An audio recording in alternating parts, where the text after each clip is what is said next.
Alexandra, vous êtes prête? Ah non, moi c'est Fabien, mais je suis prêt. Bonsoir Floréal Franche et bonsoir à tous. Soyez les bienvenus sur Monaco Info. J'espère que vous avez passé d'excellentes fêtes de Noël et que vous allez entamer la dernière semaine de l'année comme il se doit. Que s'est-il passé cette semaine sur votre chaîne? Êtes-vous prêts? Petite séance de rattrapage avec ce best-of.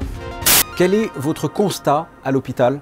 C'est clairement monté en charge avec une fréquentation beaucoup plus importante du service des urgences et des entrées beaucoup plus importantes, que ce soit dans le service d'hospitalisation conventionnelle ou en réanimation, donc de patients qui présentent cette forme d'infection Covid avec un retentissement respiratoire et qui nécessite une hospitalisation. Donc on est clairement bien dans cette 5e vague. On ne sait pas si on est déjà au plateau ou en tout cas où est-ce exactement qu'il se situe. Les 5 patients en réanimation aujourd'hui sont tous non vaccinés, donc aucun n'a eu la moindre dose de vaccination, donc 5 patients non vaccinés.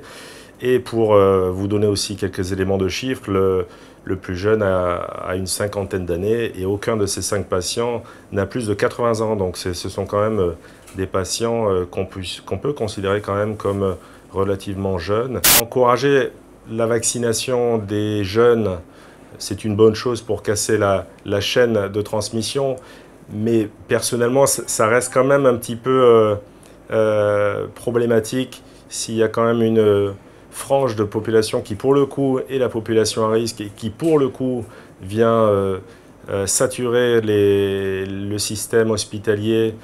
Donc si cette frange de population n'est pas plus vaccinée, c'est à mon sens un peu illogique d'imposer ce genre de choses à des plus jeunes enfants pour lesquels la pathologie est vraiment bénigne, dans la très grande majorité des cas. Nos pharmaciens sont en ce moment totalement investis, totalement occupés. Ils passent tout leur temps en fait à faire des tests. Il y a la conjonction de plusieurs phénomènes. Il y a les vacances de Noël qui arrivent avec les dîners de famille et les gens qui veulent protéger leurs aînés, donc c'est une très bonne chose. Il y a les tests qui ont une validité qui est passée de 3 jours à 1 jour, donc ça augmente la fréquence du besoin. Il y a l'Italie qui a demandé des tests même pour les personnes déjà vaccinées. Vous avez les gens qui souhaitent partir en vacances. J'ai fait un rapide sondage en fait. Il semblerait qu'il y ait environ 5% de cas positifs en fait dans ces tests. Et quand je vous disais une augmentation très significative, en octobre, il y avait à peu près 1500 tests par semaine réalisés par les pharmacies de Monaco. En novembre, 1700. Il y a 2 semaines, il y en avait 2700. Et la semaine dernière, 4000. Et cette semaine, il suffit d'aller dans une pharmacie pour voir qu'ils ne font que ça. Je pense que la vaccination est la seule solution dont nous disposons aujourd'hui pour limiter la circulation de ce virus, limiter les contaminations de ce virus et surtout limiter les formes graves et limiter les réanimations. On voit qu'il n'y a personne en réanimation qui soit vacciné, ou quasiment personne, en tout cas à Monaco, qui a des formes cliniques bien moins graves quand on est vacciné, et il faut se faire cette 3e dose qui ramène la protection à 90-95%. Il ne faut pas hésiter à aller se faire vacciner. Alors, Noël s'appelle Noël, en fait c'est un dérivé de dies natalis, donc du latin, donc natale encore en italien, et ça a dérivé avec le vieux français et c'est devenu Noël, donc ça veut dire naissance. Et pourquoi cette date-là? C'est parce que avant, il y avait déjà, bien avant le christianisme, des fêtes, notamment à l'époque de l'Empire romain, qu'on appelait les Saturnales, et qui célébraient à peu près à ce moment-là, au moment du 25 décembre, le Sol Invictus, c'est-à-dire le soleil invaincu. Le sens profond de cette fête, c'est le sens d'un Dieu qui s'appauvrit, qui se rend pauvre parmi les pauvres, qui vient partager notre condition humaine. Et ça, c'est une immense joie. Et d'ailleurs, dans la nuit de Noël, nous disent les évangiles, les bergers ont l'apparition d'un ange, les bergers autour de Bethléem, qui leur dit une grande joie pour l'humanité, pour les hommes de bonne volonté, un sauveur vous est né. Les boîtes de Noël, elles sont venues, c'est un concept très simple, c'est que chacun puisse préparer un cadeau dans une boîte à chaussures vide et mettre dedans quelques objets qui peuvent être quelque chose de doux, quelque chose d'attentif, quelque chose de chaud. En fait, une attention tout simplement pour les personnes qui ne reçoivent pas toujours un cadeau, comprenant les personnes qui se trouvent dans la rue, qui sont sans domicile, et aussi quelques étudiants qui sont en grande précarité. Cette année, c'est doublement un succès puisque on a à peu près 210 boîtes récoltées, alors que l'année dernière, 60 boîtes. On a 110 boîtes à peu près pour les femmes, une 70 pour les hommes et une trentaine pour les enfants. C'est très émouvant de voir la manière où ces cadeaux sont accueillis parce que je crois qu'on retrouve le même émerveillement qu'un enfant qui reçoit un cadeau qui découvre d'ouvrir et ne sait pas ce qu'il y a dedans. Et je crois que c'est vrai que ça nous ramène à notre cœur d'enfant. Et je crois que c'est important d'apporter cette chaleur, cet amour envers ces personnes qui n'en ont pas tout au long de l'année. Nous sommes dans ce qu'on appelle, dans le jargon postalo-postal, en peak période. C'est rien d'autre en fait que le rush au niveau courrier et surtout colis en cette période de fin d'année.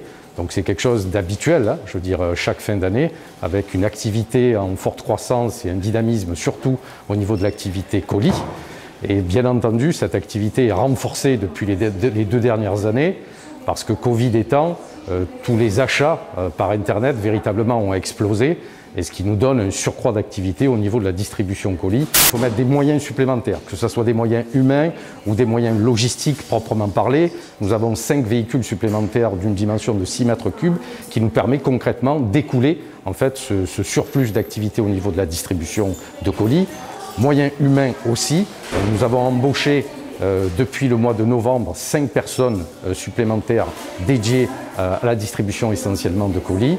Et puis enfin, troisième moyen aussi, nous avons élargi un petit peu les horaires de travail et surtout une prise de fonction le matin, là aussi pour écouler la charge, 1 heure plus tôt, puisque donc nos facteurs et nos distributeurs entre guillemets de colis commencent à 4h30 le matin. Nous avons la chance d'avoir, comme vous le voyez, un beau temps et ça favorise nettement la fréquentation de l'établissement.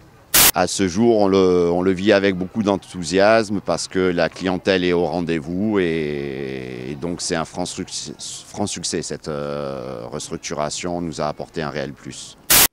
Comme c'est les vacances de partout là, dans le monde, donc on a vraiment beaucoup de visiteurs, des touristes étrangers, des locaux aussi. Ces 2 derniers jours, ça commence un petit peu à baisser avec les conditions sanitaires. Donc c'est un petit peu... On essaie aussi de limiter les visites, de limiter les entrées dans les pavillons. C'est un petit peu plus compliqué, mais ça va, on gère.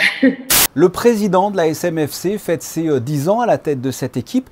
Qu'est-ce que vous retenez, vous, de ces 10 ans? Ça va de l'arrivée du président en Ligue 2, la remontée en Ligue 1, dans la foulée la qualification en Champions League et le titre en 2017. Mathématiquement, on n'est qu'à 4 points de la 2e place. Donc comme d'habitude avec Paris intouchable devant. Donc voilà, on finit on va dire bien quand même cette première partie de championnat avec donc juste 4 points de retard sur la 2e place. Collectivement, je suis très fière de ce que nous avons réalisé parce que nous sommes partis vraiment de zéro, ne sachant même pas comment commencer pour l'objectif de la commission étant de supporter, d'aider, d'encourager le plus de femmes possible dans tous les domaines de l'automobile. Et donc, c'était un vaste sujet quand on s'appelle la FIA, c'est-à-dire qu'on travaille avec le monde entier. On a développé sur les 12 ans des projets aussi bien éducatifs que promotionnels que sportifs. Et donc, c'était beaucoup de travail, mais aussi beaucoup de challenges, de nouveaux challenges que nous avons réussi à mener assez bien, je crois. Vous avez été force de proposition pour promouvoir et soutenir les femmes dans le sport auto. C'est un combat important qui vous tient aussi à cœur. Oui, c'est un combat très important parce que nous ne sommes pas assez nombreuses, évidemment, et donc le fait d'être pas assez nombreuses, eh bien, ça ne nous donne pas la possibilité d'avoir suffisamment de femmes qui soient au haut niveau de l'échelle des résultats automobiles. Mais nous sommes sur la bonne voie. On a maintenant des programmes incroyables comme Rising Star, Girls on Track Rising Star, où on s'adresse aux tout jeunes, on les prend vraiment à la base et avec l'aide de Ferrari et de Iron Dams, arriver à monter des projets où 3 femmes, aujourd'hui 3 jeunes filles sont dans la Ferrari Driver Academy, c'est vraiment exceptionnel. Elles sont avec des conditions de professionnelles vraiment. Et donc, elles ont tous les atouts pour monter petit à petit les échelons, gravir la Formule 4, la Formule 3 et arriver un jour, j'espère, en Formule 1. Rallye Monte-Carlo, c'est mon fief, c'était le rallye à la maison, je dirais. Mais j'ai jamais eu beaucoup de chance sur le rallye Monte-Carlo. Par contre, c'est une épreuve fabuleuse que tous les pilotes ont envie de gagner parce que les challenges sont divers en fonction de la météo, des conditions, des choix de pneus qu'il faut faire et du parcours qui est très sélectif et très difficile. Donc, c'est un rallye vraiment incroyable, quoi. Vraiment qu'on attend avec impatience. Et puis cette année, avec les nouvelles voitures hybrides, c'est vraiment un nouveau challenge pour Monte-Carlo. Voilà pour l'essentiel de cette semaine. Vous l'attendez, je sais, avec impatience. Elle a été élue meilleure séquence de l'année 2021 dans le New York Times. Je dis absolument n'importe quoi. Dans tous les cas, elle est très drôle. Voici votre séquence réseaux sociaux et on se retrouve après ça. Hey, excuse me.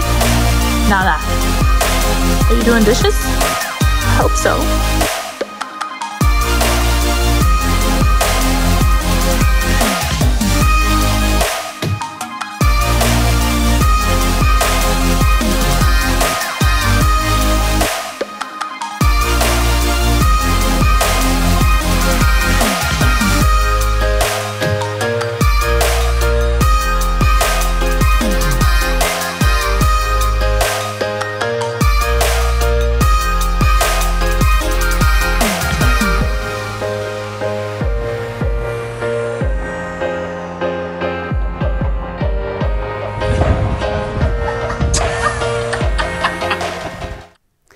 On se quitte avec un panel des plus belles photos de nos reporters Manuel Vitali, Michael Alesi et Stéphane Dana qui sont sur le terrain 7 jours sur 7. Votre prochain rendez-vous avec l'actualité sur Monaco Info ce lundi dès 19 h avec Patricia Navarro à qui je passe le relais. Je vous souhaite une excellente fin de soirée, passez de bonnes fêtes et on se retrouve l'année prochaine. À très bientôt. Au revoir.